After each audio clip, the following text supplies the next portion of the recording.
মানুষ কি আজব জানেন, সবসময় আবেগ নিয়েই কথা বলে। বিবেক খাটিয়ে যদি মানুষের সাথে কথা বলতো বা যে কোনো কাজ করতো, কাজটায় কোনো ভুল হতো না, আর কথাগুলোয় ভুল হতো না কখনো। আর আজকের এই রান্নার ফাঁকে ফাঁকে এই যে আবেগ আর বিবেক নিয়ে কিছুটা কথা বলবো। আশা করি ভিডিওটা ভালো লাগবে। প্রথম থেকে শেষ পর্যন্ত ভিডিওটা দেখবেন এবং কথাগুলো অবশ্যই শুনবেন। আবেগকে বোঝার জন্য বিবেক দরকার। বিবেকহীন মানুষের কাছ থেকে কোনো কিছু আশা করাটাই বোকামি।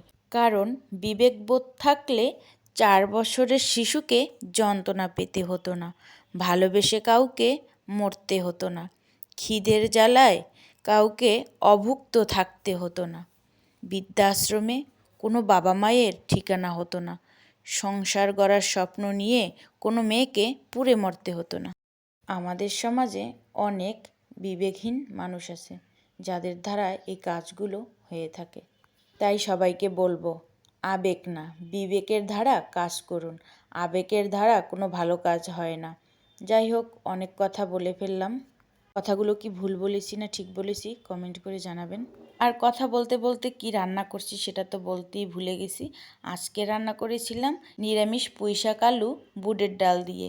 আমি কিন্তু প্রথমেই পুঁইশাক আলুটাকে হলুদ মরিচ লবণে সিদ্ধ করে নিয়েছি। তারপর আগে থেকেই বুটের ডালটা সিদ্ধ করে নিয়েছিলাম। তারপর যখন দেখি কিছুটা সিদ্ধ হয়ে গেছে পুঁইশাক, তখন বুটের ডালটা দিয়েছি। আর পুরোপুরি সবগুলো সিদ্ধ হওয়ার পর ফোড়নে দিয়েছিলাম 5 ফোড়ন।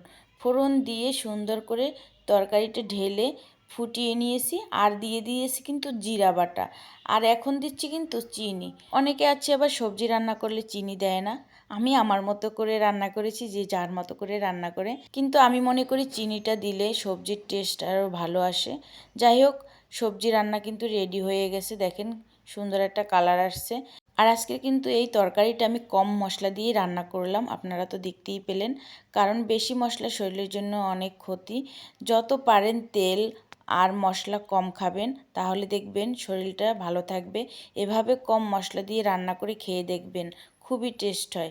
কেমন লাগছে ভিডিওটা অবশ্যই কমেন্ট করে জানাবেন। আমরা মাঝে মাঝে ভাবি কম মশলা দিলে মনে হয় তরকারি টেস্ট হয় না, কিন্তু না, কিছু কিছু সবজি কিছু কিছু জিনিস আছে যেগুলো কম মশলা দিয়ে রান্না করলেও ভালো লাগে।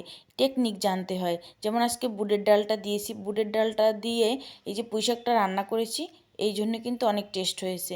আপনারা এই গরমে কম মশলাযুক্ত খাবার খাবেন, কম তেলের ভাজা খাবেন, দেখবেন শরীরটা খুবই ভালো থাকবে। প্রায় এভাবে রান্না করে থাকি। কে কে এভাবে বুটের ডাল দিয়ে পুঁইশাক রান্না করে খেয়েছেন অবশ্যই কমেন্ট করে জানাবেন। ধন্যবাদ সবাইকে ধৈর্য ধরে এতক্ষণ ভিডিওটা দেখার জন্য।